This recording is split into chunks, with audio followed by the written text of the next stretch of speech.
Hey guys, Noel here, and it is Friday night while family is asleep. I thought it would be fun to do a live stream for the Noel ComiX YouTube channel. I am doing my darndest to make my way through Final Fantasy VII Rebirth before I have to go back to, and I don't even want to say the words back to school, but before back to that concrete apparatus that employs me. I'm getting there, man. I'd say I'm probably about 75% through the game, I'm 79% through the game according to my progress report on the PS5. So, there's that. So yeah, I'm definitely going to be playing some Rebirth tonight. I did, as you know, go to Robot City, where I got a Sega Master System with the Sega Master System version of Michael Jackson's Moonwalker. It is a strong possibility we'll play some of that tonight. Literally every live stream, I always misplace Dead or Alive 6. Kickle Nickel is on. Kickle, how the heck are you, man? Right on. Yeah, I always misplace Dead or Alive 6. I always think to myself, like, I'll probably play some Dead or Alive 6, because they actually had a really good sale on the grossly overpriced season passes this past month. So these, like, ridiculous, stupid season passes that were, like, $90 were, like, $30. So, I went and I bought some of those, and, but every live stream I always misplace Dead or Alive 6.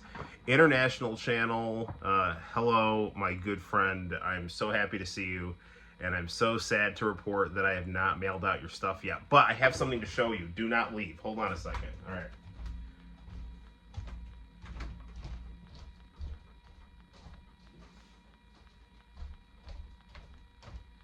Okay, now let me tell you.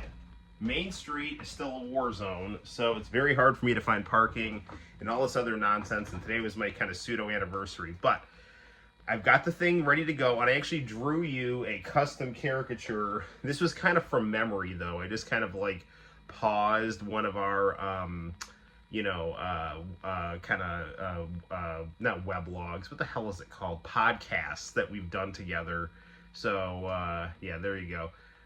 So hopefully that, kind of looks like you, as best I could get. And this is the actual Gundam right here. And I also included, so here's the actual guy right here. And then I'm including, I have ended up having 2 copies of Digital Devil Saga for the PS2. So hopefully this can be of some use to you. So, right on, brother.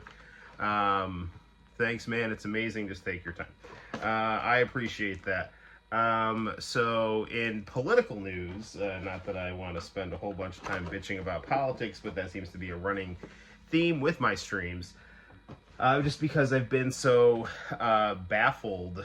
Well, not so much baffled, but I don't know. You never really... When people act really insane, it never, on the one hand, it's predictable, but on the other hand, it's also shocking.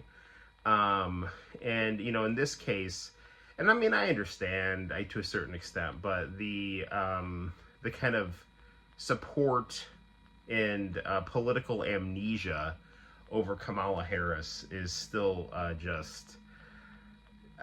Dude, I mean, I talked about this in a video I uploaded about, like, the 9/11 mentality that I saw, when I was an older teenager, observing the shift from the 90s culture to the post 9/11 culture. And it went from being, like, super cynical and anti-authority in the 90s. That was kind of the cool thing, like that was like the marketing, that was the vibe, even it was all like corporatized and everything, but that was what people said that they thought. And then 9/11 happened, and everyone just like turned off their brain and was like, yes sir, whatever you say, news. And it's like, ever since Biden stepped down, who was visibly almost a corpse, and Harris stepped in, everyone was just like, oh yeah, she's Oprah, you know, and it's just like, what am I, like, what? Like, you're supposed to be like educated people, and you're drinking the Kool-Aid so enthusiastically, like she has, like she's some like fresh newcomer, like she doesn't have a record as a corrupt district attorney and a failed vice president, you know, but whatever, man. I don't want to. I mean, if you like her, that's cool, whatever. But I just am. I like when I was growing, when I was like in college and Obama was in office. I had some friends who used to listen to talk radio, like Glenn Beck and shit like that. And at the time, I thought Glenn Beck was full of crap. Do you believe any of the polls? No. No, because it's all bullshit, you know. Um, I mean, Trump should win, but it's, you know, it like anything's possible, which is insane because her record is abysmal. Like, and she's saying all this stuff like, "Oh, I'll do this and that." Do it now. Like, you're the incumbent. Joe Biden has basically declared him. We don't even know who's running the country right now. You know, like Biden is technically the president, but he's not rerunning. Like everyone now admits he's mentally impaired. Before, like everyone is lying, saying he wasn't mentally impaired, even though it was obvious he was mentally impaired. And then once it became so ridiculously obvious that he was mentally impaired, he was Julius Caesared out of his own party because he couldn't win the election. And they just basically retooled and repackaged Kamala Harris. And you know what's really insane is that, you know, like they did all this crap against Trump, right? They did, you know, show trials. They did, you know, they prosecuted him so like they would try to like prevent him from running for office or drain his bank account so he couldn't campaign properly, you know. And this was all like kind of like coinciding like right when he was like trying to run for president. None of that worked. Then he literally almost got his brains blown out. You know, by someone who like was probably a patsy for shadowy forces connected to BlackRock. And then, you know, all it seems to have taken to kind of derail his campaign. It's like, no, actually, we can just dress up a person of color as Claire Huxtable, and all the wine moms and people who hate Trump will just blindly worship her. All we have to do is just keep her mouth shut and have her just spew, you know, vague bullshit, and that might be enough to do it. Maybe we didn't have to kill Trump. And I mean, it was like, it's literally that insane. You know, I have zero interest in watching her acceptance speech. I will tell you right now, I think she could get up on stage, pull her pants down, and take a dump, and everyone will say how, yeah, everyone, all the cable news and everything will say how, you know, breathtaking she is, and all this other stuff. And nobody cares. Nobody cares that she kept people locked up for weed. Nobody cares that she extended people's prison sentences. Nobody cared that she maliciously prosecuted the guy who did an expose on Planned Parenthood. Nobody cares that she, you know, her office was linked to false positives and drug tests to, you know, boost the prosecutorial rate of her office. Nobody cares that her, you know, job as vice president, the thing that she was in charge of, the border, is a disaster. Nobody cares that the economy sucks under Joe Biden. Nobody cares that our foreign policy is a mess because of all this neoconservative bullshit that the Biden administration just rams through. Nobody cares. Nobody. It's just, you got to stop Trump, and she's not a corpse. So, and she's got, you know, she's a woman of color, so it makes me feel progressive. And you go, girl, you put on your pantsuit, and let's smash that glass ceiling. And every just, you know, vague, just, you know, she just like, let me just project my bourgeois identity politics aspirations onto this blank avatar that, you know, has had her past wiped from people's memories. And that's just going to be what's going to, you know, get people's rocks off at the voting booth. And it is just baffling that educated people are falling for this shit. Like, Donald Trump, I'll tell you right now, I mean, I just don't even care because I got to talk to friends, especially International Channel. He seems to kind of get me. Like, Donald Trump can be an asshole sometimes. Like, he you know, in his negotiating tactics, in his pro wrestling persona, in his just I don't give a shit attitude sometimes, can be off-putting to people. And his big mistake is that he wheels and deals with people for power, and that means that he, you know, compromises himself and, you know, has bad cabinet appointees and shit like that, but he has an independent streak, and he's hard to control, and he's naive, and he thinks he actually runs things, and he has FU money, and he has a populist support base that is both, that's considered a problem by the establishment. And I don't mean that in the sense that they're racist. I mean the sense that you have white and black people working together for a common goal, and that is always what they don't want. They don't want the redneck and the ghetto guy, you know, arm in arm, working for their interests. And, you know, that's, you saw that at the Republican convention. You know, I have a feeling this election is going to last more than 24 hours. I hope not. It shouldn't. Bullshit.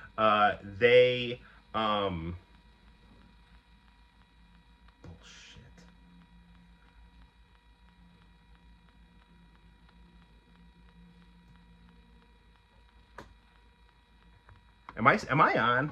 Okay. Yeah, I wonder how come every time I go on a political rant, my streams go down, right?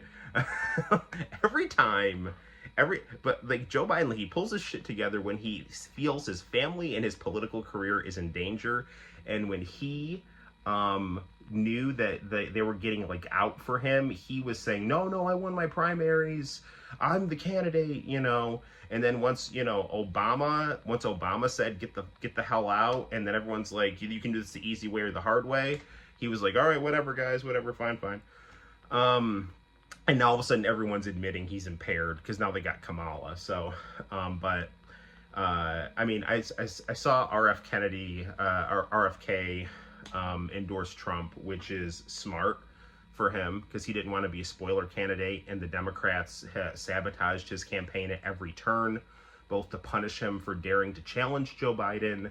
You know, they didn't want another Bernie Sanders situation that, you know, mucked up Hillary's campaign, and RFK was close enough to that they had to destroy him. And so he was like, screw you, I'll just go with Trump, who, you know, Trump has always had some kind of, you know, kind of sympathies with RFK. I actually wish that Trump had made him his running mate. I think RFK or Tulsi Gabbard would have been much better than J.D. Vance, because J.D. Vance is too much of an establishment guy. But then again, you know, if Trump wants to get ahead, he's got to wheel and deal with these establishment douchebags, of which he is one, but he is also an establishment douchebag that's not from the Washington clique. So he has, you know, degrees of humanity that, you know, I think haven't been totally wrung out of him because he's not in that, you know, citadel of DC. You know, he didn't make his bones there. You know, he's a rogue oligarch warlord, you know. So anywho, I don't know. I probably shouldn't talk about this stuff, but I've just been really, it shocks me that, you know, educated people just so uncritically accept what the mainstream media tells them when they have been lied to so much. I mean, I'm not saying to just ignore the news, like, because Mark Twain said, if you watch the news, you're misinformed. If you don't watch the news, you're uninformed. But what the best thing you can do is, I think, be aware of what the news is saying, and, you know, read philosophy, you know, seek out independent journalists, read like old Noam Chomsky, and just be like, you know, critical. And if something's not making sense, it's not making sense, you know, and look for the contradictions in the stories that, you know, establishment media, you know, puts out there, because liars contradict themselves.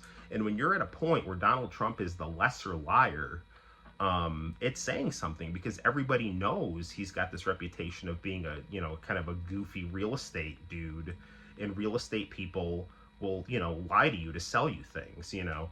But it's like he is of a lesser degree of insidious within, in my opinion, within the, you know, the power centers, because, you know, he for him, he just had to kind of, you know, wheel and deal with the thugs in the real estate, you know, world. He didn't have to, you know, be aware that, hey, you know, there's people that run the government and they're not you, you know. Anywho. But yeah, hopefully RFK will get a sweet cabinet spot and bring his support base over, and, you know, kind of be a conscience to the best that he can, which, you know, it is what it is.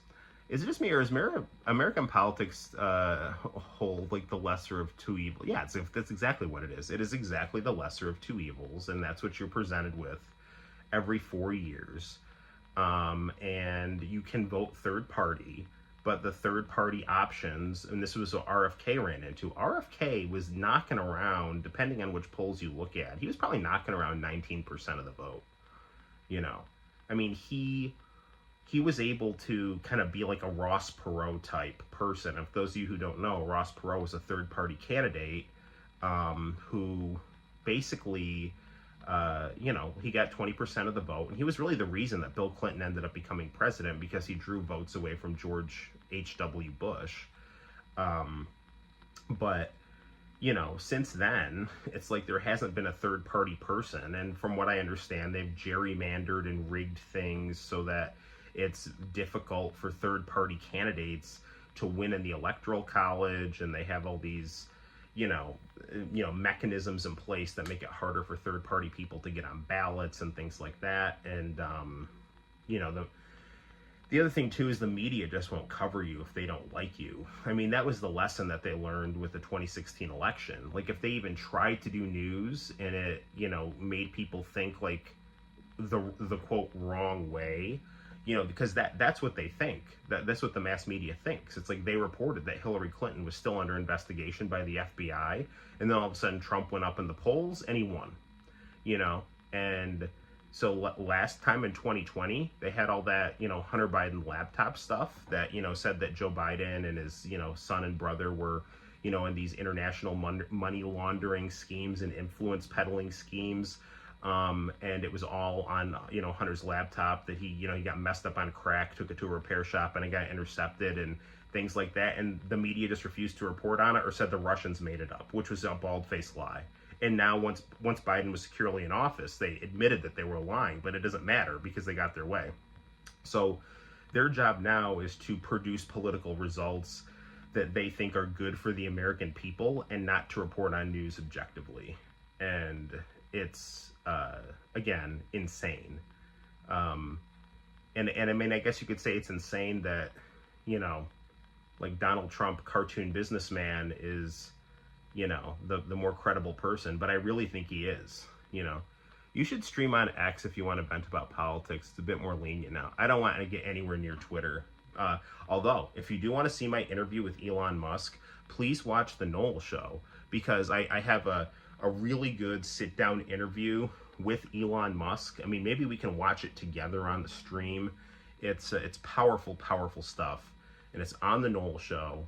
And you know, Elon Musk interviews me, and then I interview not Brazilian, I keep thinking she's Brazilian because of Eddie Gordo, Australian breakdancer Raygun, and Donald Trump. I interview those two, and it's crazy. It's interesting stuff. We do a MySpace top 8 instead of Dave Letterman's top 10. I'm not like interested in talking about politics online, really. I mean, like, even though I end up doing it, I'm not, you don't change anyone's mind. I mean, it just serves a purpose of venting and, you know, just putting your, it just makes it so that, you know, your data is now, your worldview is now sunk up to big tech data, basically.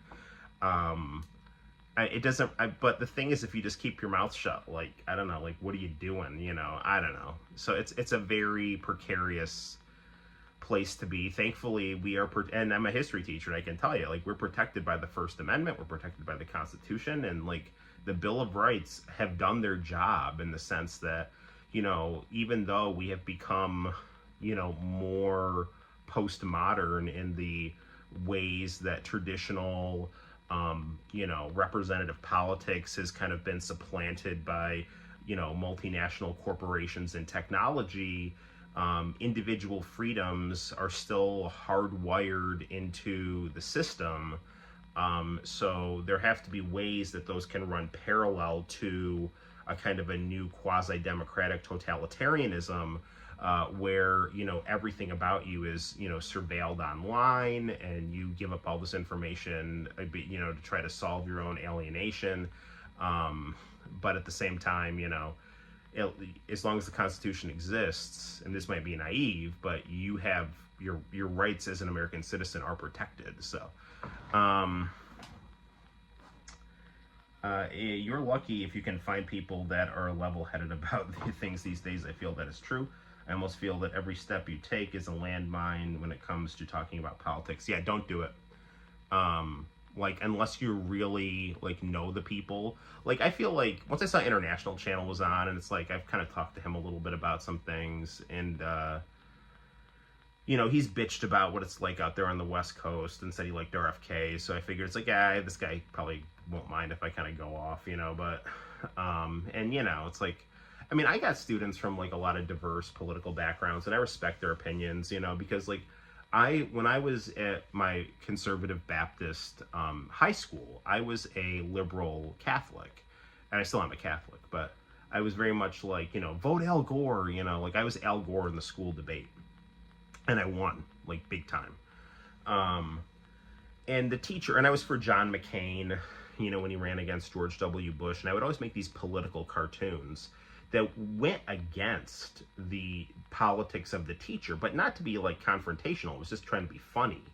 And she put all my cartoons up in the classroom, and that made me feel like she wanted me to grow as a person and wanted my intellect to grow, even if that meant I disagreed with her. And, I want to be like that for my students, where, they feel comfortable, expressing their views, even if I, disagree with them. And I certainly, would never talk this way in the classroom, although I'm talking about it, live over the internet, which, whatever. But, you'd have to seek it out to find it. And I don't think I'm saying anything, insane or unreasonable. It's just what I think. And if you disagree with it, fine. I respect your opinion and your right to disagree with it.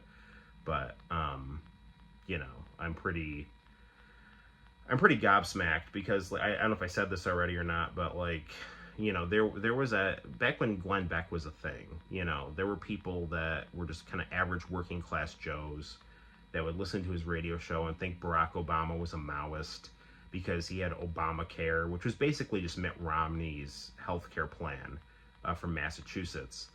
But, these kind of fear-mongering talk radio show hosts were like, it's socialism, he's a Maoist, And there were some people that believed that, and I was like, wow, you really believe that? That's kind of crazy that you believe that, And all the people that were educated liberal people were like, oh yeah, that's really stupid. But then the second Trump got in, they were worse. They were way, way worse. They were just anything against Trump, anything to stop Trump, anything against Trump, anything to confirm their worldview. Sure, the most crazy batshit CIA conspiracy theory they would swallow like it was applesauce, and the big difference is that, the handful of working class Joes listening to, Glenn Beck and Rush Limbaugh, you expect, you kind of, in a kind of condescending way, oh, I guess they're not educated, but the educated people are more stupid. That's what's so insane about it, is that their arrogance and their isolation have actually made them more extreme in their distorted worldview than just some dude on the street a lot of the time. That doesn't mean that they're wrong about everything, and it doesn't mean that the dude on the street is right about everything, but it does mean that being educated does not guarantee that you're right, and it doesn't make your views necessarily have more weight than other people, or because you can be just as easily duped, because there are entities and institutions that devote themselves to manipulating educated people, and they're called things like NPR and the New York Times, and academic journals. It's the same type of thing where you get a half truth, and a tribal mentality, and you're just off to the races, you know? So, I don't know. I just don't know. But, there's that. So, I do find it odd that my stream cuts out every time I talk about politics, so, it's a glitch. It's a glitch. That's all. It could be. You know, I don't know. I don't matter enough to trigger anything, I don't think. So, let's play some Final Fantasy. I am, you know, working my way through. I can't believe every time I spent money on costumes for Dead or Alive, and every time I stream, I don't know where the Dead or Alive disc is. It's really kind of crazy. I have one idea where it might be. Don't go away. Hold on. Oh, wait a second. Oh, here we go. Oakland is a prime example of why you shouldn't have leftist policies for so long. The A's baseball team left you. What happened with the A's? Talk to me about this. Like, why are the A's leaving Oakland? Is it because of the taxes? Is it like is it because it's dangerous out there? Like, what's going on?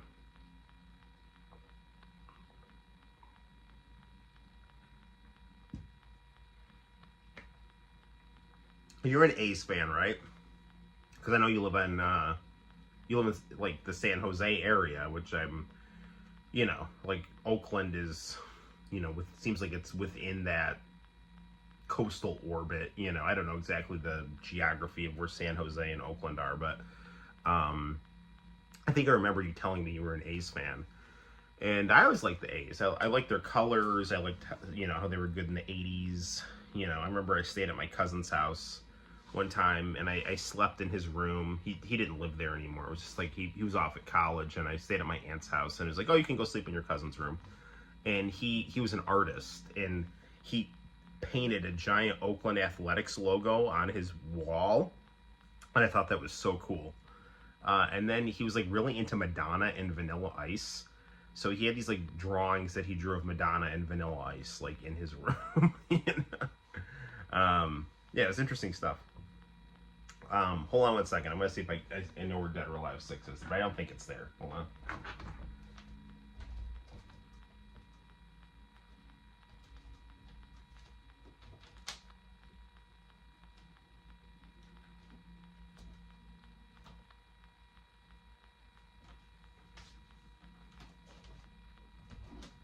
No, it's not there. But I have something else that we might be interested in watching here, but I do want to play some Final Fantasy. I have demo discs. Not really a fan of the A's, more like the Giants. Oh, that's cool. All right. Well, Barry Bonds. I like Barry Bonds and Jeff Kent, you know. I have 3DO demo discs. This is a really weird demo disc. It starts off with this weird male retreat campfire thing, and then it gets into these really short like demos of 3DO video games, and the only one that's any good on here in my opinion is it's got Samurai Showdown, and you can do fights with Galford and Haomaru. These are and like, but it's got Gex, but it's just I think a video of Gex. You can't actually play. It's weird. That Patank is interesting looking, but it's like kind of nauseating to play. And then there's this really weird, like, welcome to the 3DO disc that I also got when I was at Robot City. If you haven't seen my Robot City video, please check it out, because that was fun. I went back to Robot City, took Santino and the wife there. Am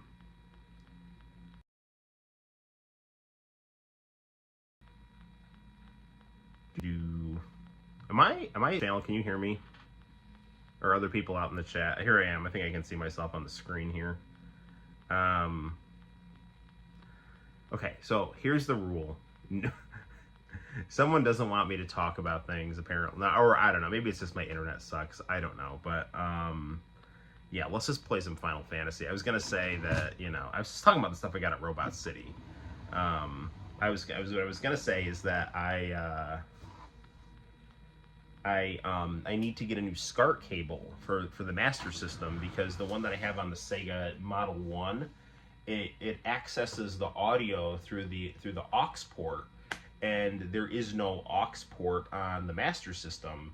so it has no audio. So if I want in Master System has beautiful RGB. But, you know, what's cool is that it came with some composite cables, and the composite cables do look good on the Amdeck Color 1. So, you know, that's good. All right, let's do some Final Fantasy. We're just running around doing stuff.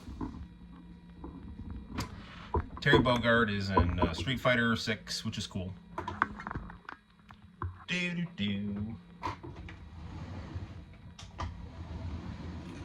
How are the Giants doing? I'm a Mets fan, obviously, so, you know. The Mets have been very up and down this year, but I always just assume the Mets are going to choke, because that's what they always do. No offense. I love them, but that's what it is. So, okay, here we go. Mistake getting Santino 2K23 because he's been playing that. It's just been getting in the way of me playing Final Fantasy 7 here.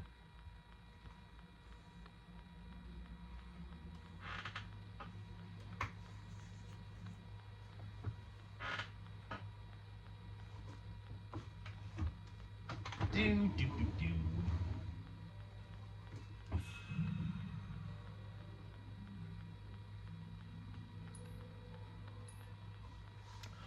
This is my thoughts of this game. It's excellent. However, way too much bullshit running around in the early parts of the game, and it kills the pace of the story. The story is really good, but I'm just not into running laps around, you know, doing menial tasks. And yeah, that's really just, I'd rather have a shorter game with a better story than just padding it out with this kind of crap, you know. But the game is good, and when the story is rolling, it's really interesting. I mean, a lot of this game is just replaying. It's a lot like the first game where you are replaying thus far. Basically, the latter half of Disc 1 with, you know, upgraded graphics, and then there's some odd differences that are happening, and there's a side story going on with Zack, you know, but thus far it's been pretty similar to, you know, the latter half of Disc 1, you know, so it's, I'm curious to see, you know, what more happens here. It is enjoyable to play.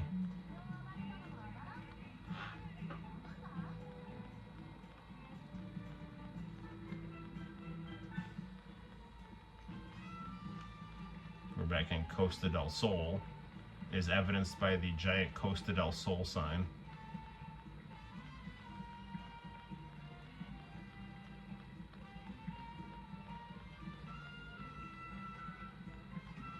Alright, we're looking for this thing that'll get us the black materia, which is a materia that makes you a cool black guy. It turns you into Isaac Hayes.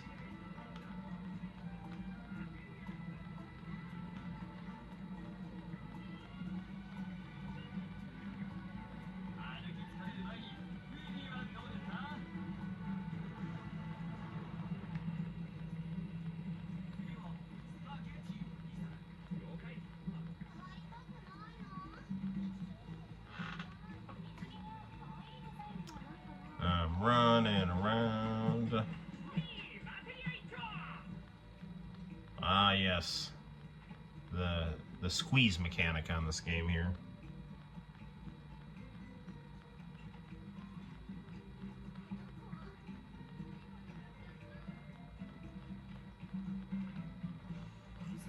You know, I will say that, like, there were parts of this where there was, like, extra stuff that you did, but it wasn't, like, menial tasks. It was just, like, stuff with Kate Sith. And, yeah, like, that stuff was fun. I just don't like it when it's like, oh, you gotta go run around and do shit. Like, go find this lady's dog so that, you know, you can just pad this out for another half an hour.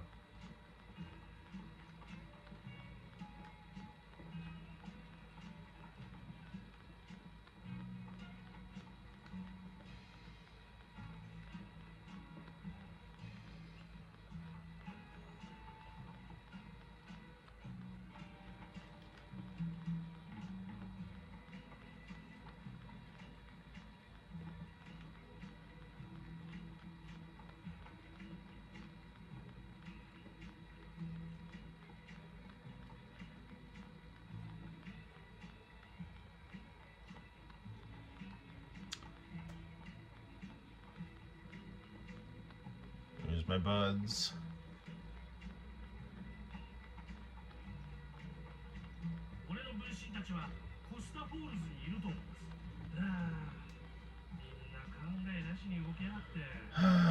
Where are the Costa Falls here?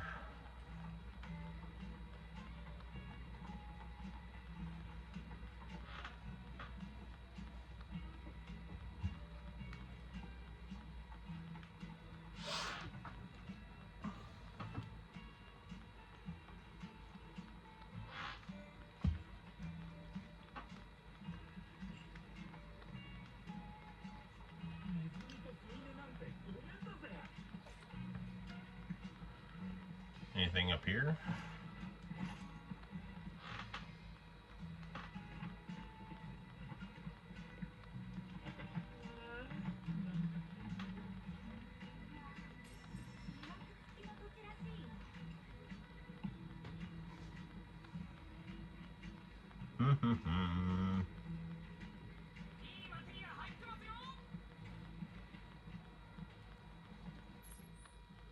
Alright, let's see. Let's look at a map here, of which I am not good at reading.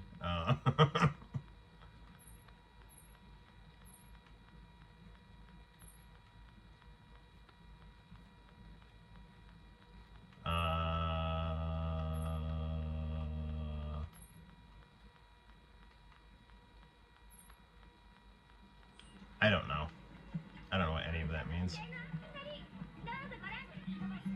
I'm just gonna try to... No, that's going up. I'm trying to get to that Keystone's whereabouts. Costa del Sol, you know, has always been a pain to navigate around.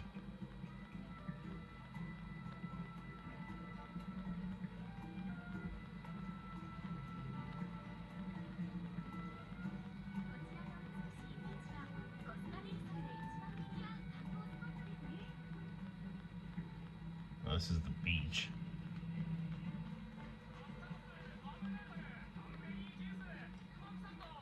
You know, it's really interesting to note in this game, like, how beautiful they made Eris look and Tifa. And then, like, that you have these other, like, American-made games, and the women in the games look like Jay Leno, and it's like, you're like, well, it's really hard to draw women. And it's like, no, it's not. You just don't want your women looking attractive because you're afraid it'll, like, serve male hegemony.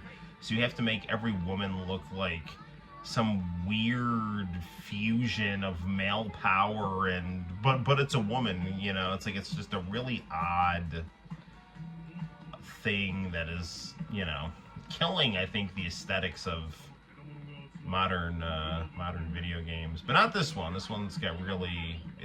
This game is a beautiful game to look at.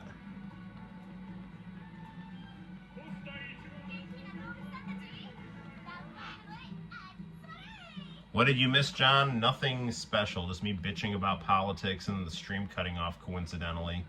And then me just running around in circles playing Final Fantasy VII Rebirth. So that's pretty typical. Ah, the Bar del Sol.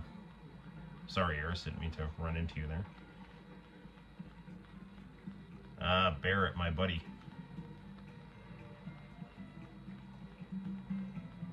The black materia turns everyone into Barrett and gives us the ultimate power. And I pity the fool who doesn't like Barrett.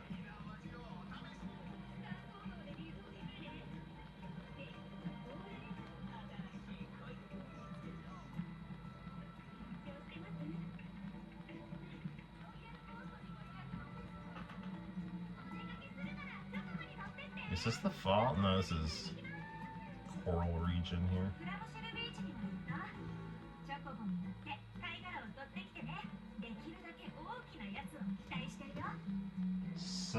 Sakaki. Hey, Sakaki.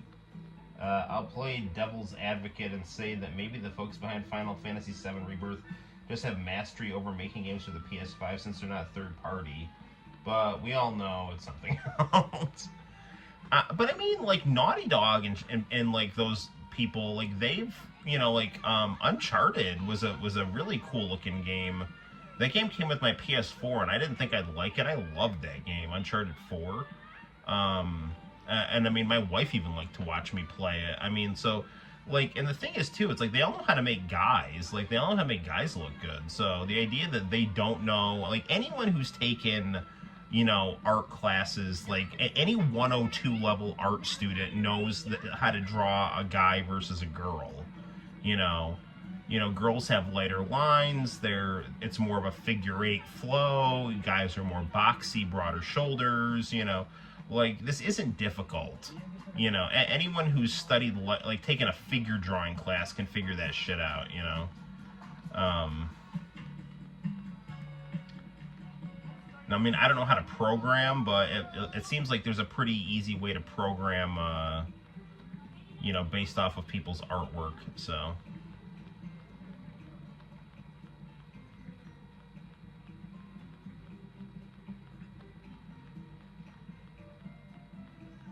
Pirates Rampage. Arr, matey. The real Sakaki from Azumanga Daioh. What's up? Just playing Final Fantasy VII Rebirth. I'm lost. I'm trying to find like this keystone thing that gets us black materia. You know what was really cool? I don't want to spoil it, but they do a lot with the Sephiroth clones in this game that they did not really develop on in the original. Whereas, you know, in the original, they were just all like, Sephiroth. Like, here, some of them have more personality. It's kind of interesting. Although they did have, there were some with personality in the original game, too. If you were to ask me what's better, this or the original, they're different. I mean, the original is, I think, a game you could play anytime and it'd be the greatest RPG ever made. This game, it's beautiful and it has exciting things in the story that you will really appreciate if you played the original. But again, I just sometimes get pissed off at the menial tasks you have to do to pad out the story. So I think that was the case for the N64. You were better off getting a bootleg cart if you wanted to make games for it.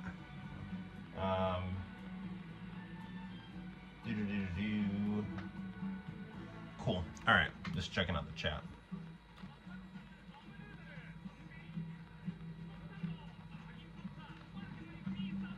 We're actually going to the beach tomorrow. I don't know. It's always hard because my wife always wants to just talk to her sister, you know, and that means I never get to, like, eat the barbecue picnic food. I'm always just, like, chasing the kids around the playground, which is nice, but it's also kind of exhausting because I'm, like, on my feet on some random-ass playground all day, you know?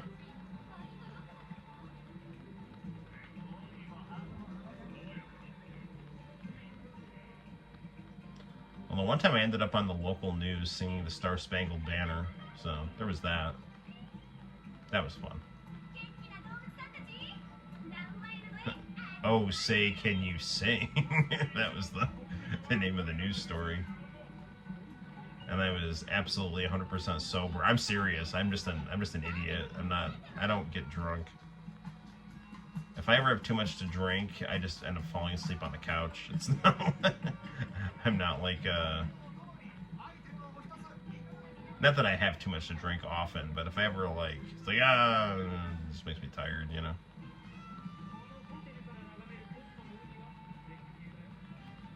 I don't know where I'm supposed to go. Am I going to Yemen Park? No, I'm going up to Syracuse. The game with the Japanese dub would make even anime the most anime game.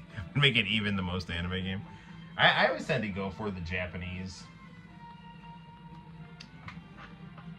I like the way Japanese sounds, especially in anime and video games. Voice act, especially, well, if it's like a Japanese video game especially, but I just think Japanese is cool, so.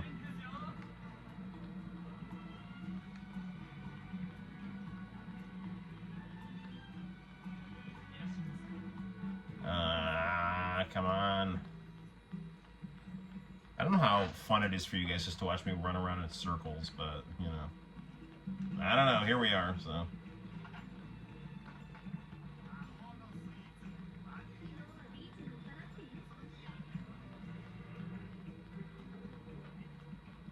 One thing about these newer games, they have these, like, you know, very relaxing, like, walking sounds. It's like rock you right to sleep.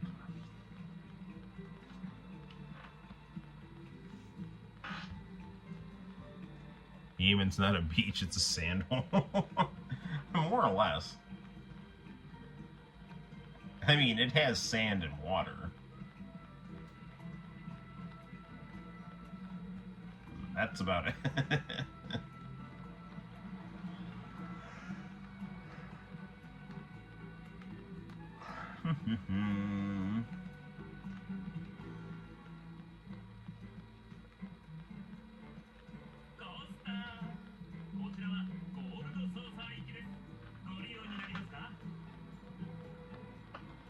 I don't think I can go to the gold saucer yet. Track down Johnny's at the Coastal Falls.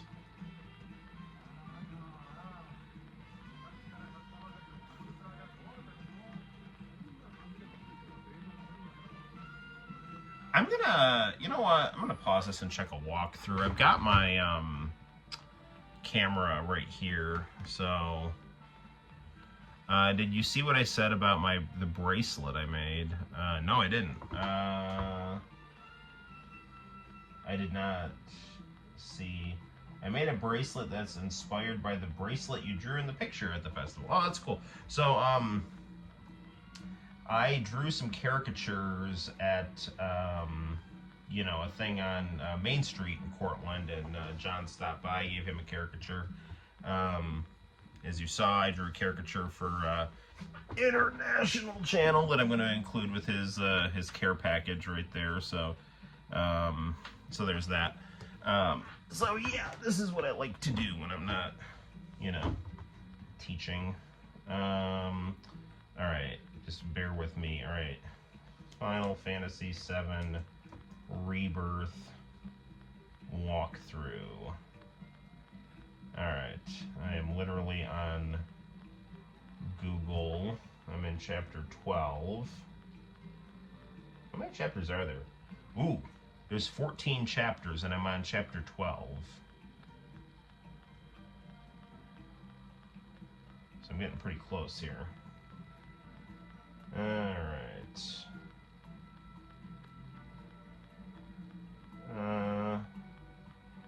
Returning to the Gold Saucer via Costa del Sol as a search for the Keystone Cloud to get a special date with one of his closest friends. Maybe do I just go to the Gold Saucer? Okay, so the ship breaks down.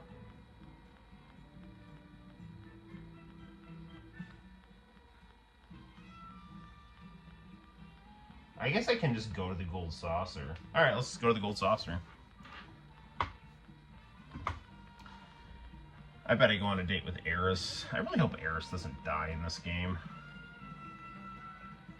They got all these, like, timeline changes and stuff. Can I just, like, push her out of the way? Like, no. Well, I mean, there's like already like 2 Erises right now. There's like one Eris with Zack, who's like unconscious with Cloud, and like Zack is running around Midgar, who's, you know, he's not alive in the original game, but now there's like these dual timelines here.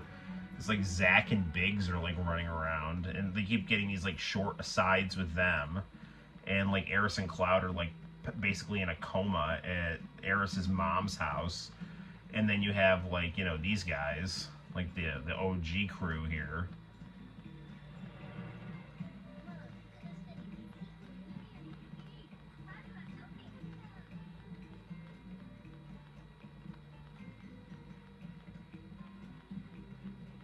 Red Wheelies parking lot.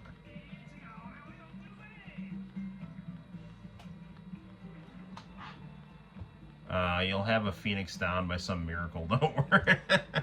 I do have one thing about this game that I find difficult is how you get summons. You have to like beat them, and like they're not easy to beat. Like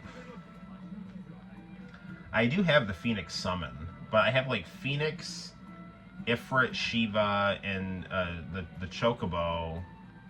And there's a bunch of others that I've tried. I tried to get Alexander. I tried to get I don't know. There's other ones. I tried to get Titan, and it's like they're just very difficult to get. And you just spend all this time trying to fight them, and then you lose. It's like, oh, try again. It's like, dude, like you know, it was a lot easier in the original game where you could just like find the materia and then equip it, and now you've got a summon. You know, that's another thing that's better about the original.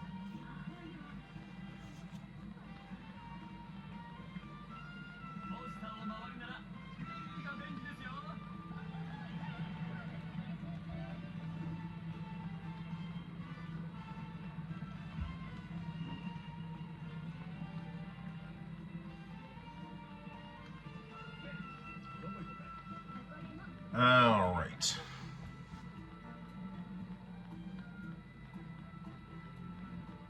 John has a question. What is your question, John? Why do I have such a bad sense of direction? I chalk it up to my mom not letting me have a bicycle when I was younger.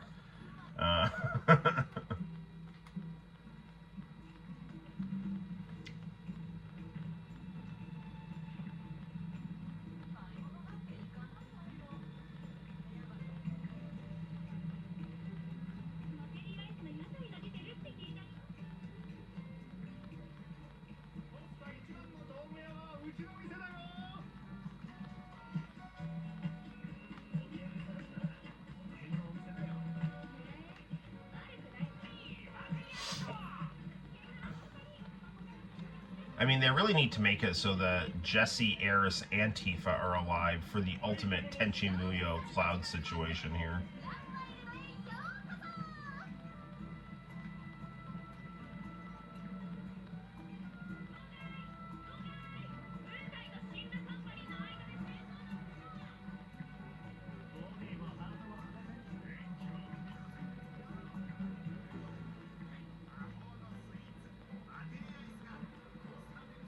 The hell is going on down here? Oh, there's Sid. Hey, brother, what's up?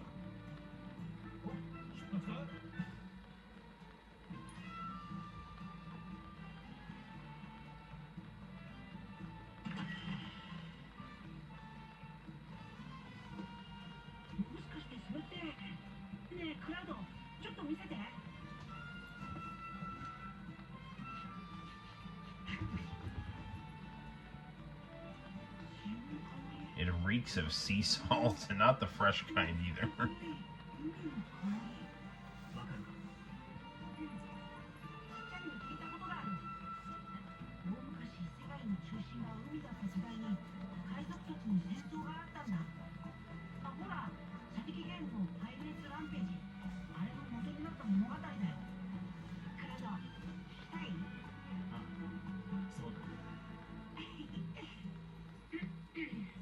It's so weird how like Red went from, yeah, there he is.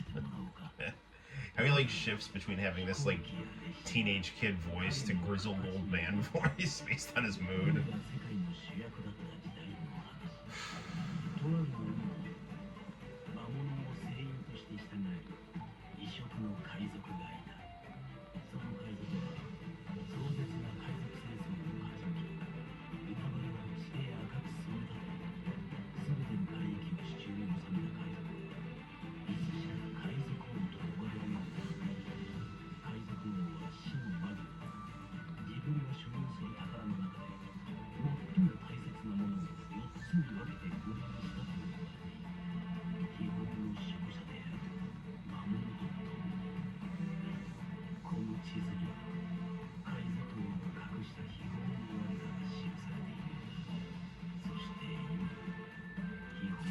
What the hell is he talking about?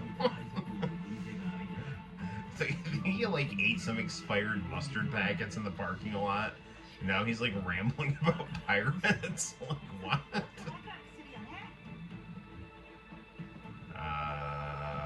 Okay.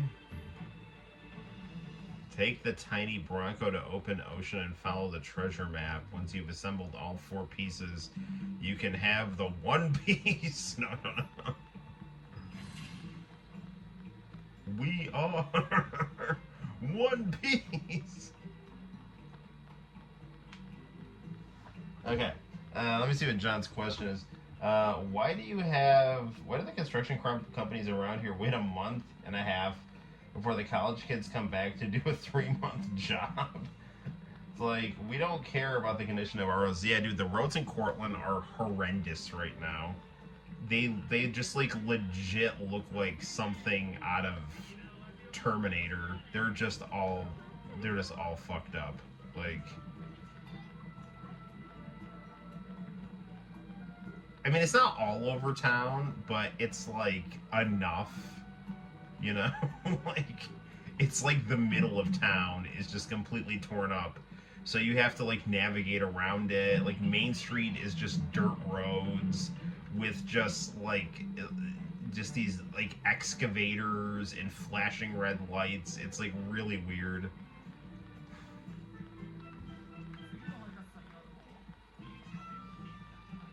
Like, and it's so stupid. It's like they want to make our Main Street 2 ways, and it's like there's just like no reason for it, because it's just gonna make it harder for everyone to drive, and it's gonna make things much more difficult to park. You know, like, I don't know, man. I mean, apparently at one point in time it was a 2-way street, but I mean, I just don't know, man. I don't ever remember it being 2 ways. It's always worked being 1 way. I don't understand why it needs to change. You know. Whatever.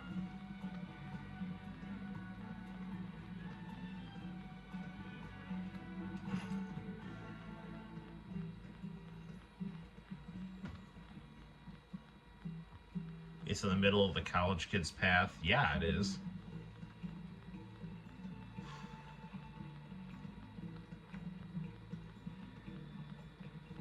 Where'd the guy go?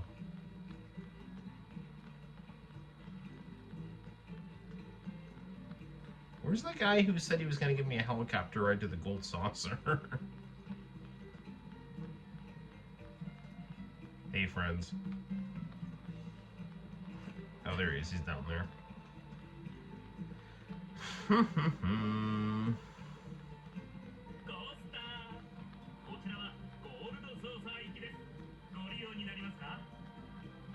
Yes. Your gilded paradise awaits.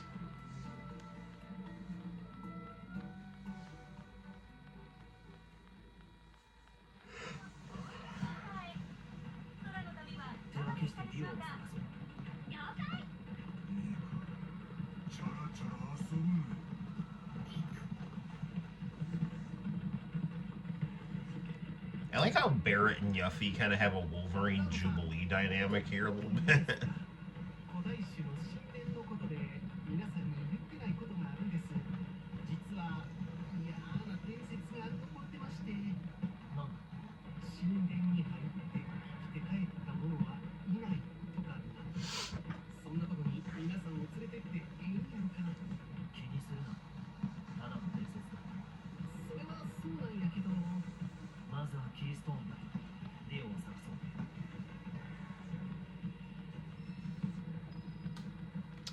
Okay, well, we spent about an hour just on random bullshit, but we're on the right path now, so there we go. I'm gonna jump in the fountain. Whee! Glub, glub, glub, glub, glub. Glub. Security!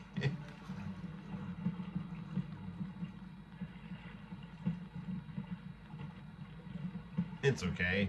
Here at the Gold Saucer, we celebrate the idea of urinating in the fountain. That's why it's called the Golden Saucer, or the golden showers that are taken in the public domain. All right, where is Dio?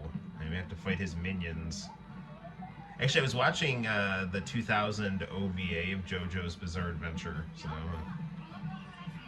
It was different. Not, I wouldn't say it was better than the I'd say the TV series was better than the OVA, but the OVA was enjoyable and interesting.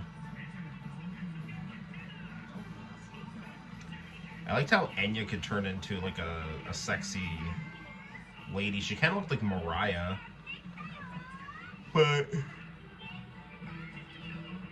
like Justice could make her look young and pretty when in reality, but she was still like an old hag, you know.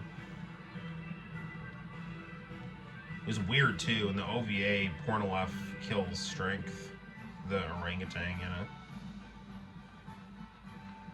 Like Pornolef is still like a bad guy on the Strength ship. You know, they don't meet him. I don't know where they met him. Like Hong Kong, like Singapore. I don't know. Like one of those places.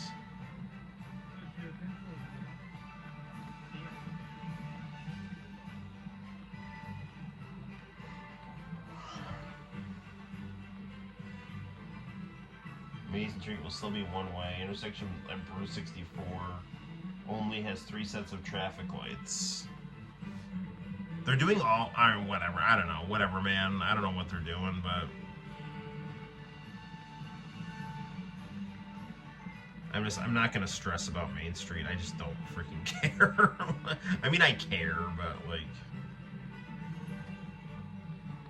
I gotta milk the remaining, 2 weeks of summer here, because before I have to return to work, Not that I don't, I like helping kids, and I need the money, and I like teaching, and it's just like, the stress level is not something I'm looking forward to returning to. I mean, I feel like I'm pretty good at maintaining my composure, but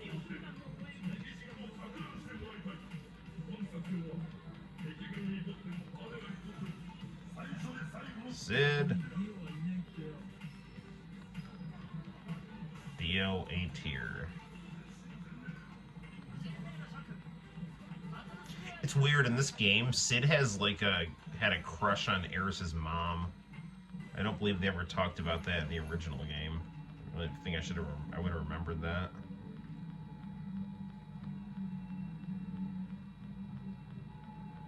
It's one of the differences in the timeline, Sephiroth is screwing with things, so.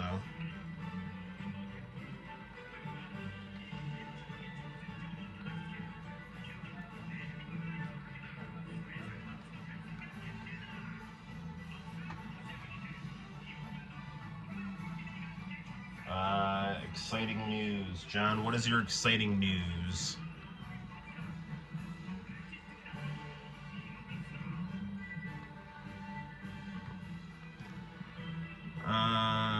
Let's see.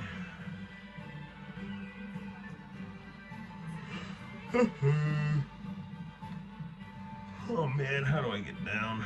I found the Shinesman manga online. I read the first chapter of it, it was fun. That's my exciting news. I found a shady website where I can read an English translation of the Shinesman manga. Oh hey, I also uploaded, originally I wasn't going to do it, but I was like, what the hell. I found my Tokyo Pop entry about the Extends infomercial. I showed it to you guys one time, and you guys seemed to like it, so I uploaded that to the channel for Throwback Thursday. So if you want to see a old comic book of mine that is beneath my artistic standards today, but I really did put some effort into it back in the day, even if it doesn't look like it. It's there. I think it's funny.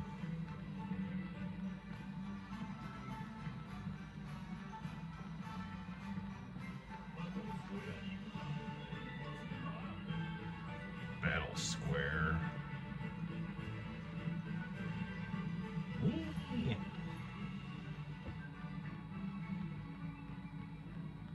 I'm going to be racing at Watkins Glen. We'll have fun, man. Drive safe.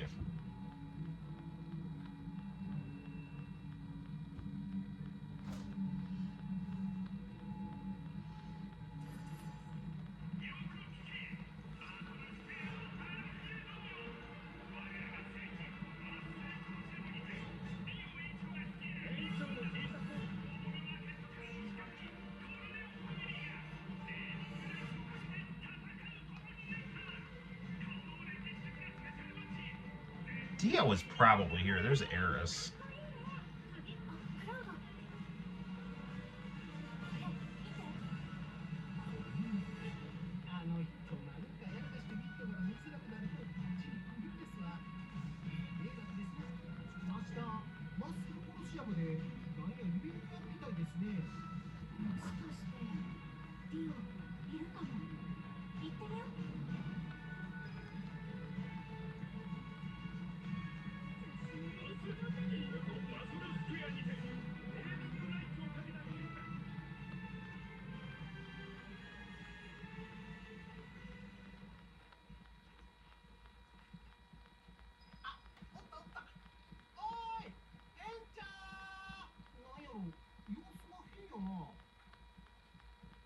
Uh-oh. Something wrong with my man Dio here?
Oh, this will be fun. Corneo Land.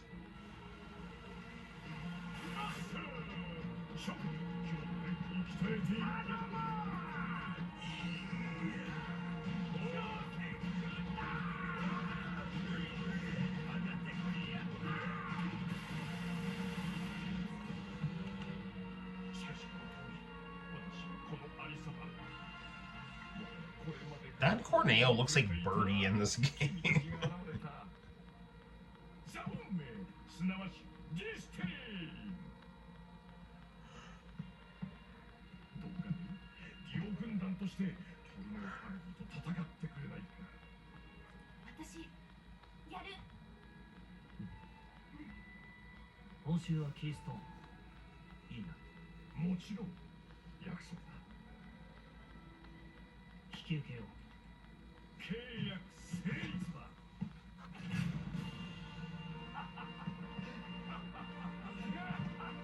I'm in the SGT class. What does that mean?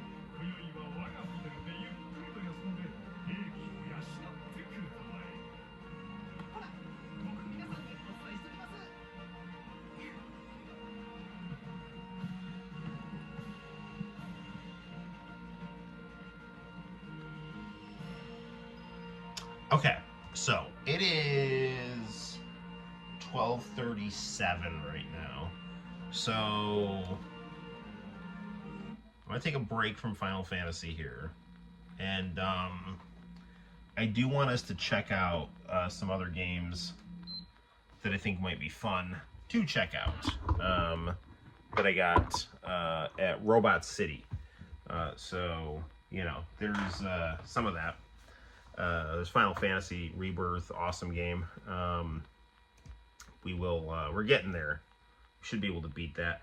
I still need to review Final Fantasy 15 from last summer. That was the game I beat last summer, and I never reviewed it. So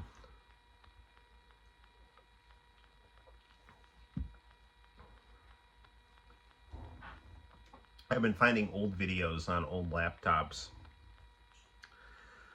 for my old YouTube channel, and there is a review that I did of Final Fantasy 13, and I cannot find it. And I would like to upload that on the channel, because I remember really loving Final Fantasy 13. I beat that game back to back, one time cheating and one time doing it legit. I treated myself to a second playthrough because I liked it so much. And, you know. And cars like you see on the road. Interesting. So anywho, what was I talking about? John got me, my mind shifted gears when John started talking about cars. Does Robot City have VHS tapes? Sadly, no. But the place where I got this TV and my Bart Simpson. So I got that Sharp Aquos TV and the Bart Simpson toy that you can see right there. I got both of those at this place called Cortland Reuse, and they do have VHS tapes. They don't have very good VHS tapes, but they have records, they have cassette tapes, they just have random electronics, and it is a really cool place to go. So, yeah. For this TV, I have my PSP hooked up to it, and then I have the 2 Famicom Minis, and I also have the Mega Drive Mini and PC Engine Mini hooked up to it, and then I have the Dreamcast hooked up to that Trinitron monitor.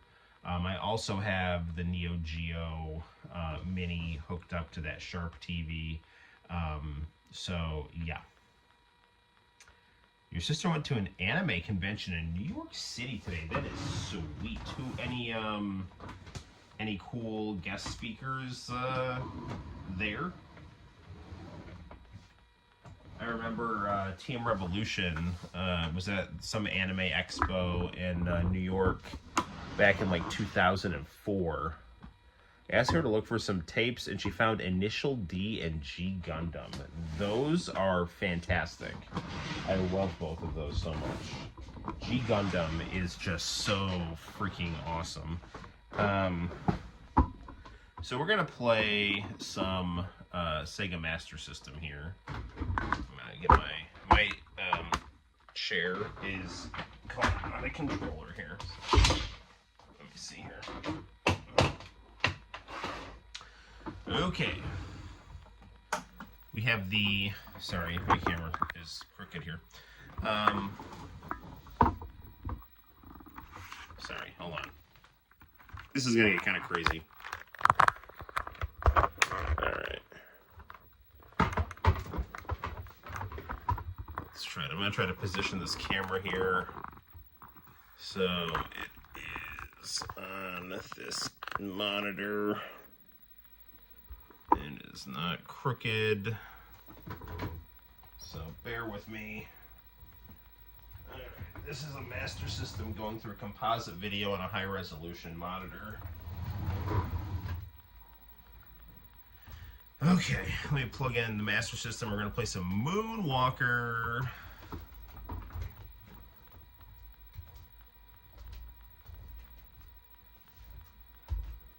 Amy, are you okay?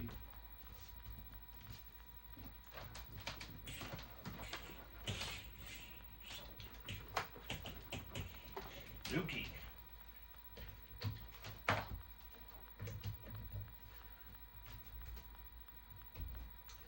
Moonwalker on the... I really want to get Sonic on the Master System too. Moonwalker is very fun.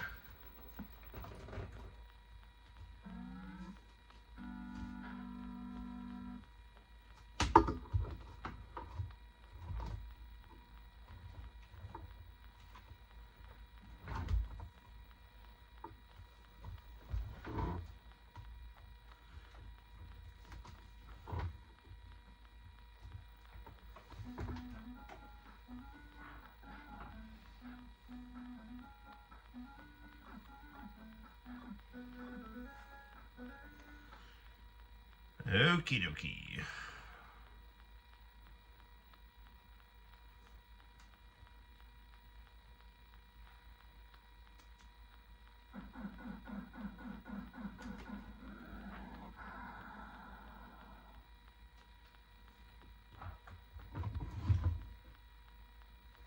She went there cosplaying like a character she likes. I'll run it through the capture card and upload it. That's awesome.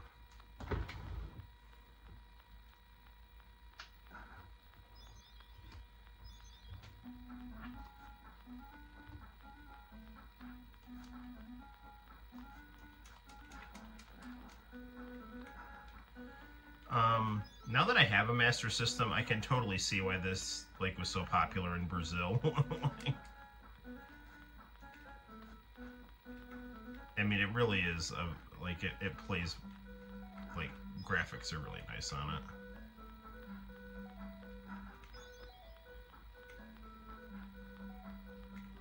I mean, don't get me wrong. I mean, I love my Famicom, but this really is Sega, you know, doing some really nice work here with their hardware.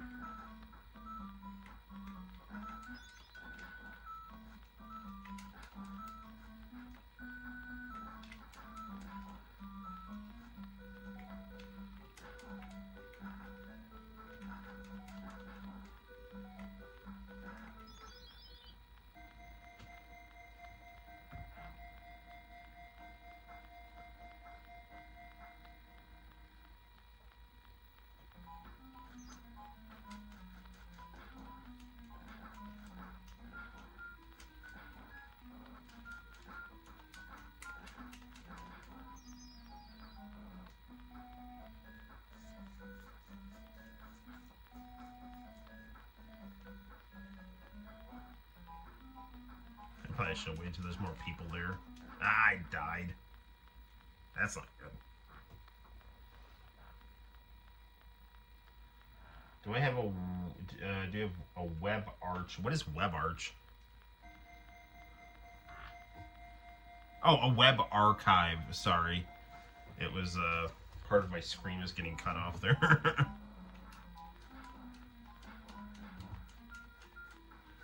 You know, it's not too late. Maybe I don't have any strikes anymore. Maybe I could bust out the old international tapes and international channel tapes and see what I can find and upload them.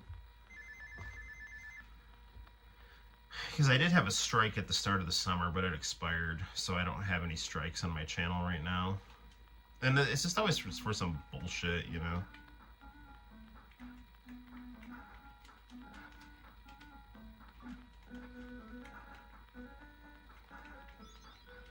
Michael.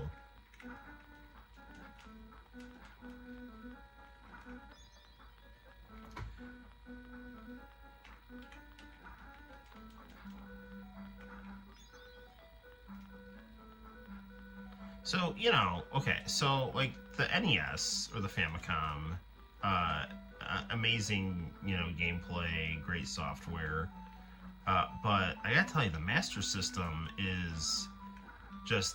the colors on it are just like banging here, and like I mean, it really is graphically like better than the NES.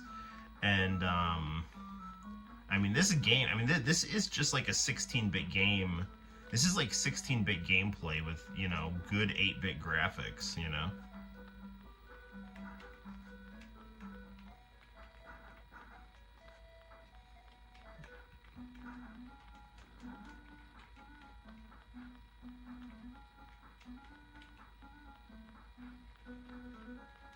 I hate these stairs. No, darn it. Come on, just walk down, Michael. There we go.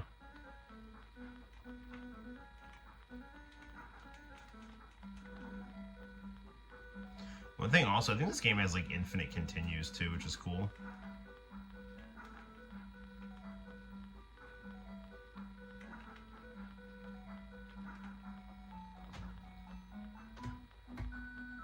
What are strikes on YouTube? They're warnings. If he gets enough of them, my channel gets killed. That is correct. Just bullshit too, because I've never uploaded anything that has not been like approved when I uploaded it. They're always like, oh, it's fine to upload this. And then like, you know, 2 years later, someone will say like, oh, actually we got a notification that they don't want this on the line, so, you know, we're striking your channel. You know, you can't say it's okay to upload something and, you know, like, I mean, they'll like demonetize it, and you know, give it to the creators of the people who claim the copyright, like, I'm cool with that. I just don't want any strikes on my channel. Like, I don't make money off this channel. I do this for, like, preservation and self-expression and fun. You know, like, I'm not, like, into, like, you know, if someone wants a video down, I'll take it down. I don't care.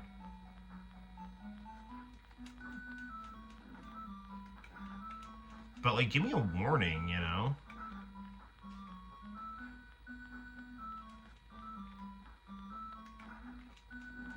And a lot of the time, I think it's like, you know, it's probably just some, like, algorithm thing, you know, where, you know, some companies, like, detection software is like, you know, actually we don't want this, or some bullshit, or someone with a stick up their ass finds something, and they're like, actually, you know what, I'm gonna report this.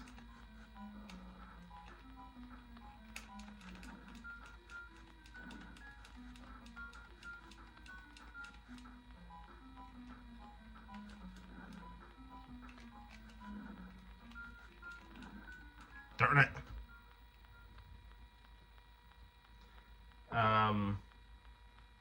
How do people make money off of YouTube? Please don't make me... Can I just do the boss fight? Please? Ah!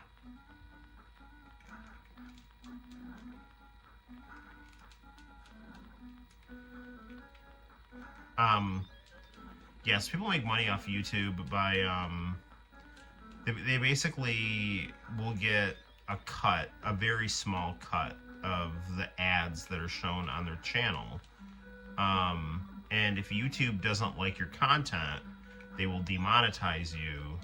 And so people who, like, their job is to, like, make money off of YouTube, you know, they put all their eggs in that basket. YouTube can really control you if you're monetized, because all they have to do is pull the purse string to get you to change the type of video that you're uploading, you know. But if you're not monetized, it's kind of like, you know, whatever, I'm just doing this for fun. Now, I mean, I'm pretty sure, like, videos that aren't monetized just get buried. They just don't promote them. It's not like it used to be where, you know, YouTube was just like whatever you Google, like whatever you searched for, you know, you could probably find some, like, random-ass guy talking about it. Like, that was, like, the fun thing about YouTube when it first started, is that, like, you could find just a video about anything, you know, or...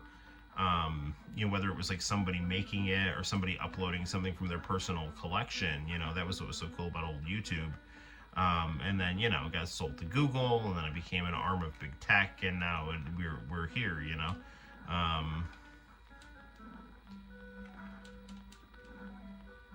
But I mean, I've always loved using YouTube, you know. I mean, YouTube is probably what I use more than anything, you know, nowadays. You know, if I want to go relax, I'll, like, put on a Kenny Lauderdale video, or, you know, something, or like a Basement Brothers video, you know.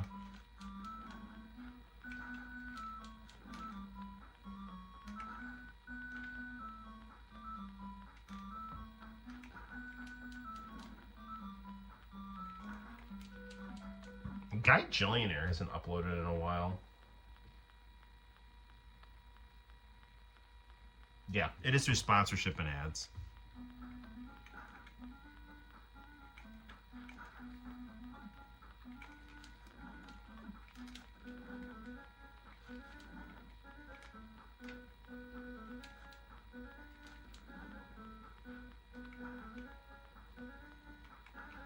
I wonder if I can import Virtua Fighter, the animation, from Brazil on the Master System.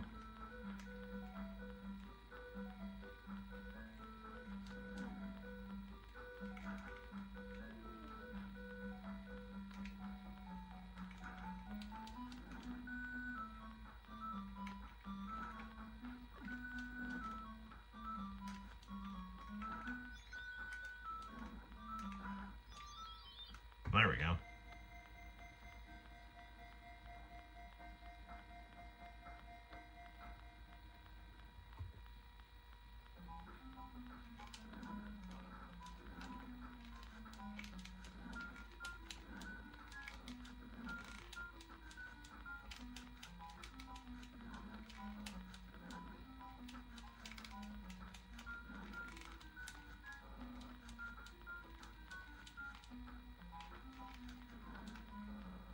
There we go.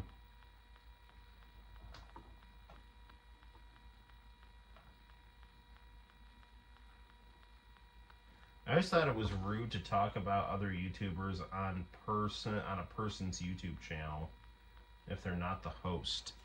I mean, you know, don't like. I wouldn't like start talking shit about, you know, someone like on their like, you know, like let's say like for example, let's say that like I have beef with Arrow, you know. Am I gonna like go on my like I mean like someone would like go on their YouTube channel and say Arrow's a piece of shit and blah blah blah, you know? Like that would be like I would not recommend doing that, you know. Especially because Arrow's a good guy, so you know. But yeah, I hate it when YouTubers do that kind of crap, you know, like YouTuber drama bullshit. Just like shut up, you know, get a freaking life.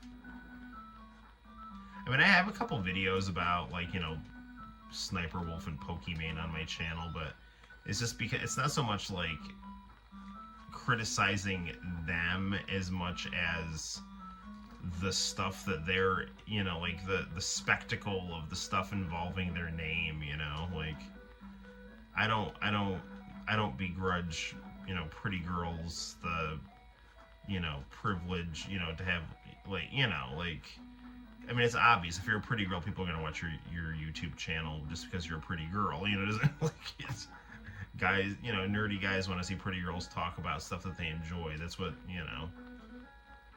That's what happens, you know. So, you know, and if they're good, cool, and if they're not, then you know they're just eye candy, and it is what it is, you know. But I mean, the video I made about like Sniper Wolf, I think was like just how she like went out in front of like some dude's house and like challenged him to a fight, basically, or some shit. Like, what is going on here? Or, like Pokimane made her like, you know, drop ship cookies and was like overcharging for him, you know, like.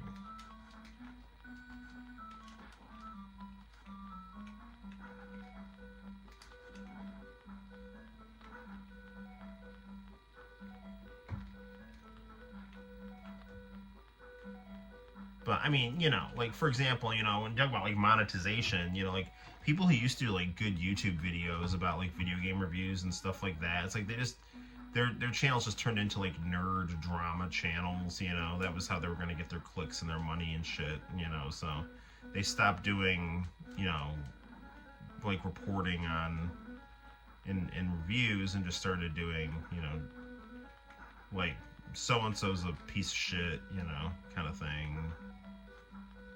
I'm outraged, you know, just kind of like cable news style stuff.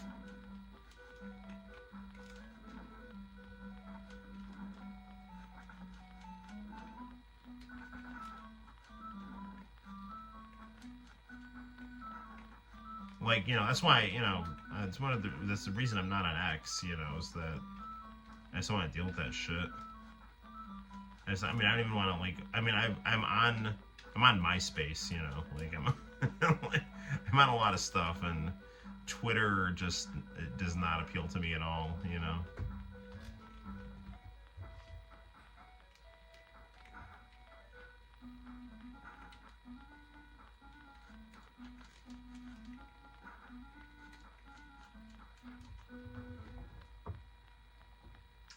I'm a metalhead. Michael Jackson is good, though. Yeah, he is.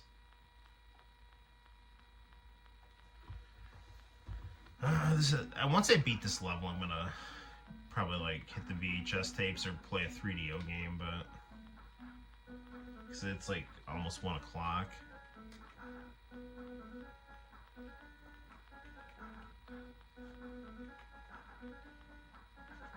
Where is Annie? Annie, are you okay?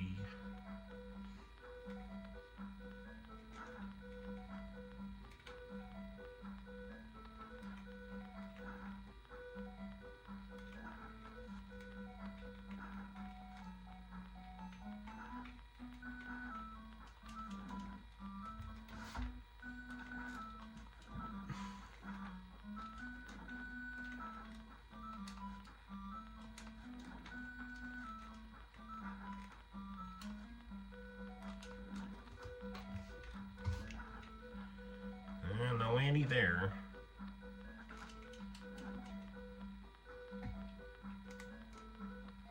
Where is Annie? And Annie is okay. I'm sorry, where is Annie? And is Annie okay? I don't know. Annie is not okay right now because I can't find her. I think there's like one left. You know, it's funny, like, to cover for, you know, all the accusations against him, Michael Jackson got kind of kicked off of Sonic 3 or whatever. And his response was, oh, well, I didn't like the way the music sounded. It's like, dude, this is a Master System and your music sounds fine, you know? And I've played the Genesis version. I had I don't know if I still have my friend's copy. I think I still have my friend's copy of the Genesis version. I think he just forgot it when he moved to Canada. And then kind of like quasi-ghosted me, so... oh, it's mine now.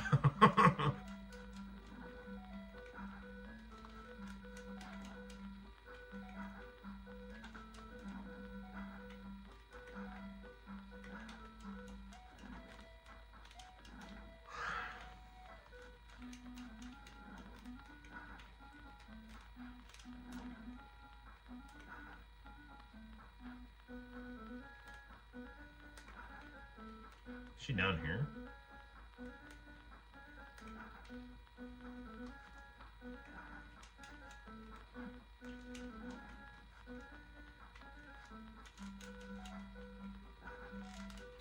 No! Damn it! Alright, we're gonna play something else here.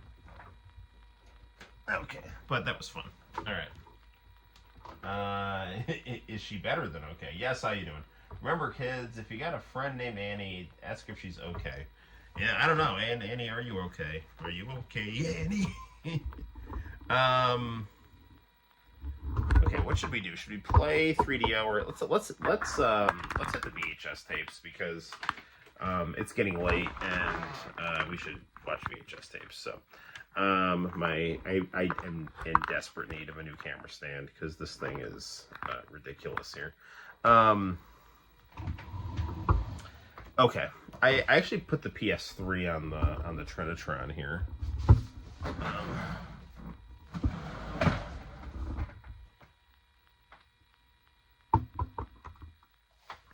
Alright, here we go. Yes, just woke up. Yes, what time is it where you're at?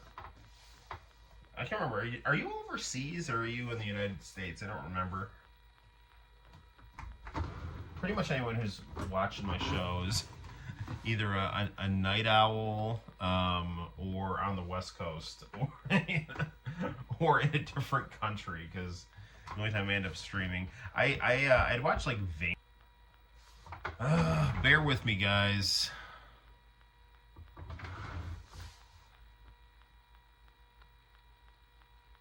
Okay, well, it looks like we're back up now, so sorry. All right, on. There we go. Okay.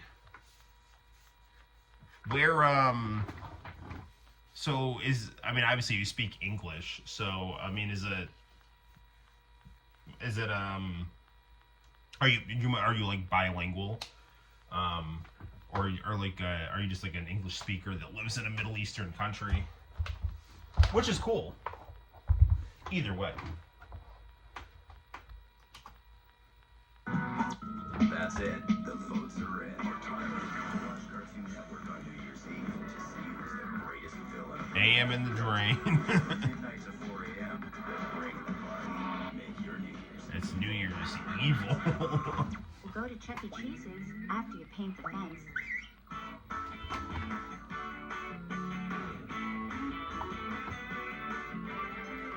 Chuck E. Cheese's, the real cool place to be a kid. Now that's art.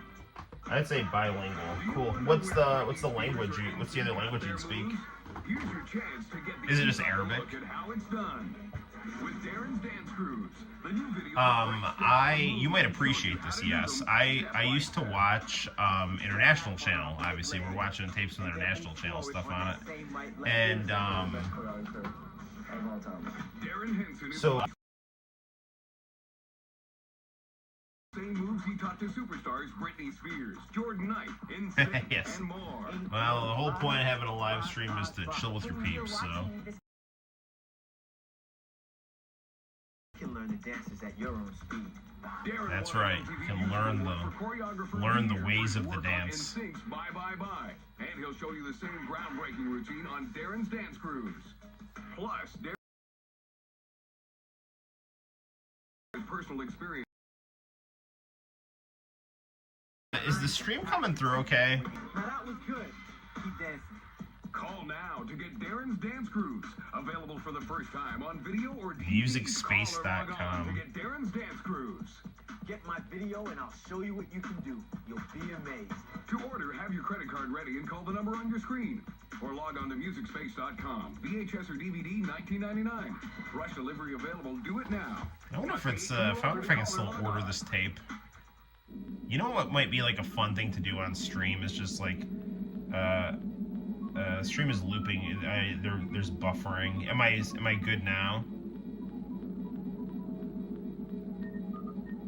It's a little rocky. Sorry about that. I don't know why. Dragon Ball, now in cheese. Wow, that's a nice little place you got there, kid. Gee, OG Dragon Ball on Toonami.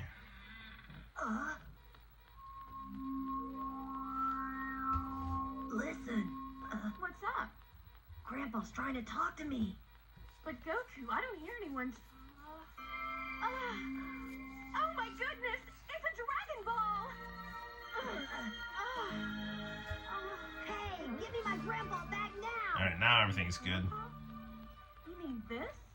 Yeah, this is the only thing that my grandpa gave me to remember him by. Nobody can I tell really like the original Dragon Ball. I mean, Dragon Ball Z is my favorite. Trying to talk to me. I love Dragon Ball Super. You know, I don't mind that Dragon Ball Super brought back some of the original Dragon Ball vibes with Goku being insane. They're not grandpas, they're called But Dragon I Balls. really do. I mean, I really do like kind of the. Definitely, I'm positive. You're Don't get me wrong, I love the martial arts tournament stuff, but especially this like very first arc of Dragon Ball, like where they're finding the Dragon Balls and stuff. It's just like so good. pretty cool, huh? Yeah, these gems have the power to do great things. And not I think this is episode 1. How to hold these balls, he could really wreak some havoc. Well, what do these things do? Sure you want to know? Yeah. Okay.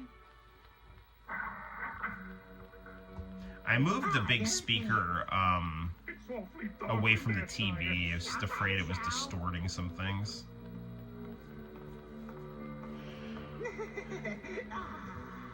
Come to Emperor Pilaf, my precious. Yes. Yeah, it's understandable. OG Dragon Ball is just is really good. And I really do. I mean, I love all of Toriyama's artwork. The artwork he did toward the end of his life, man, it sucks thinking about that he's dead. The artwork that he did toward the end of his life, I think he was making his characters look too skinny for my taste. But I really love this 80s style he did. You know, that's like that kind of rounded 80s anime, you know. And then, you know, by the time he got to the Boo arc, he was kind of doing like this ultra angular style.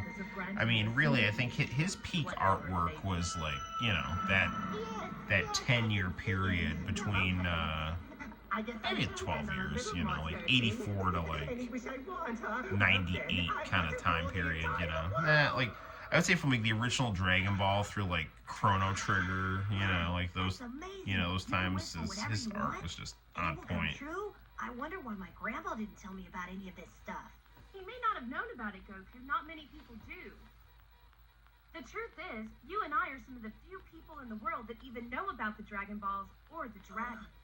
Don't get mine mixed up with yours, okay? Don't worry, that's impossible. Each ball has a different number of stars in it. We have watched Dragon Ball The Magic Begins on stream. 4 stars. Now you're catching on. I can't believe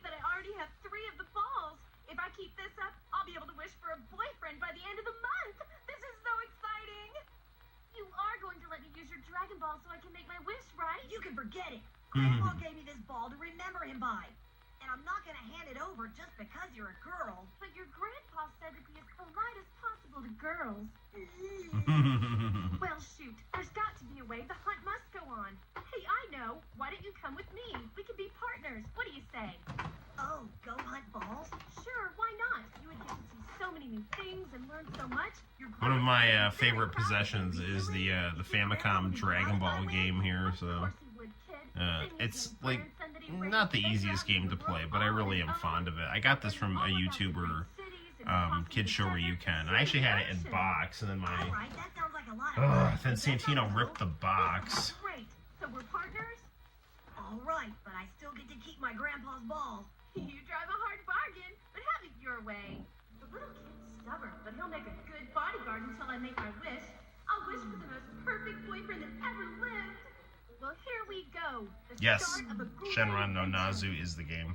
Hey, Bulma, how do we know where to start looking? The Dragon Balls could be anywhere in the whole world, right? Just who do you think you're dealing with here, kid? I'm no amateur. The game is really, really hard, and it's weird because, like, It's a special radar it that went tracks past the Dragon Balls. manga Look, see in these terms of, radars? like, the These are story. artery balls. So I think, like, Toriyama had, like, ideas of what to do, Ball is right here, about 750 and, then he didn't do them. Like, there's, I think, like, the end of the game, they're, like, in outer space and stuff, and, like, Toriyama didn't do that until, like, Frieza, you know? Let's see now. What am I in the mood for? Ah, this one will be And I fun for played a the while. DS Dragon Ball Origin games.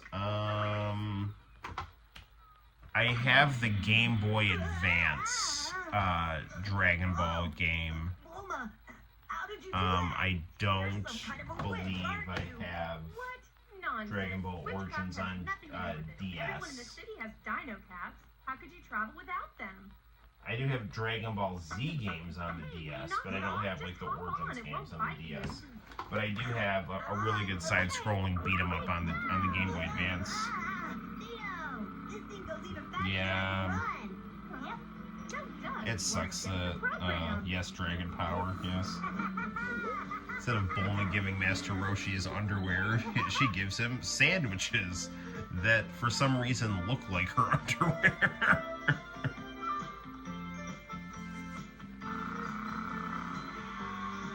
Chill out, Goku. You're squeezing the life out of me. Oops, sorry. Just relax. I happen to be an expert driver. I'm in total control.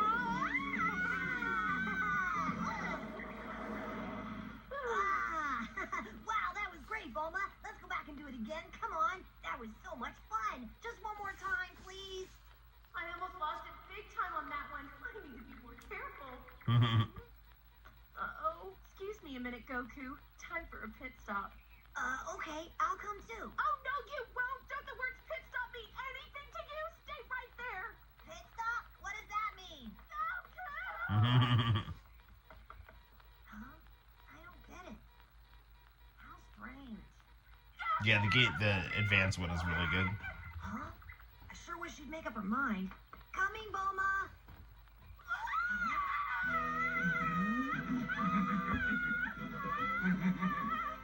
Who the heck are you, kiddo? My name's Goku. Are you a friend of Bulma's? Yeah, that's it. As a matter of fact, we have fancy dinner engagements, but the reservations are only for two. Sorry. Gosh, I think he was lying. Regular Einstein. See ya. Funimation's original Dragon Ball dub was a lot better than their Dragon Ball Z dub. They're like monster truck announcer. Next time on Dragon Ball Z, Krillin recycles to the extreme. What's up?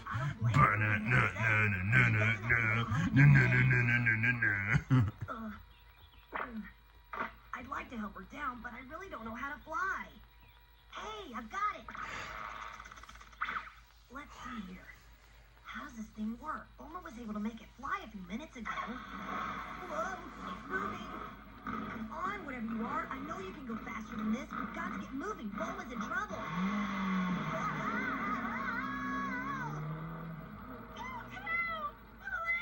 Hang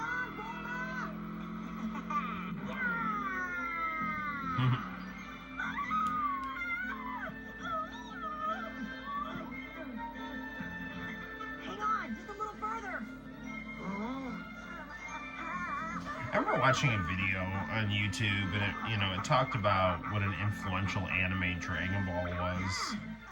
Because it really did kind of create a little bit of a shift away from the, Hokuto no Ken aesthetic, which was, like everywhere, which was awesome, but now all of a sudden things had kind of shifted to this kind of cute, cartoony version of shonen action, as opposed to, Sylvester Stallone, everyone's like, on steroids, and just making each other's heads explode,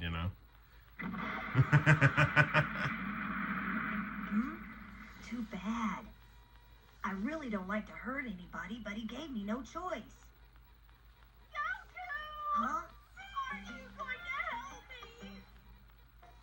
Oh, Bulma's... I'm having a bit of a crisis up here. Be right there, Bulma. As Goku and Bulma continue their quest, what will befall them next? The race is on as both good and evil forces plot a crash course. Who will be the first to unlock the mystery of the 7 magic Dragon Balls? I love the closing credits to the original Dragon Ball. They should have just put the Japanese singer in, though.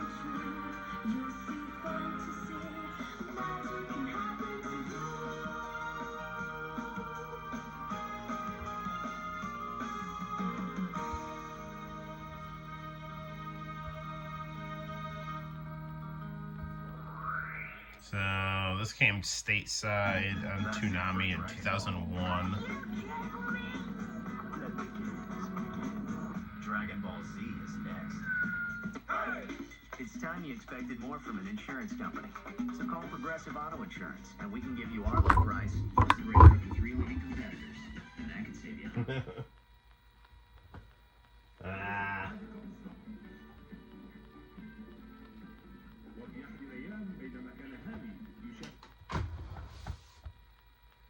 Hold on.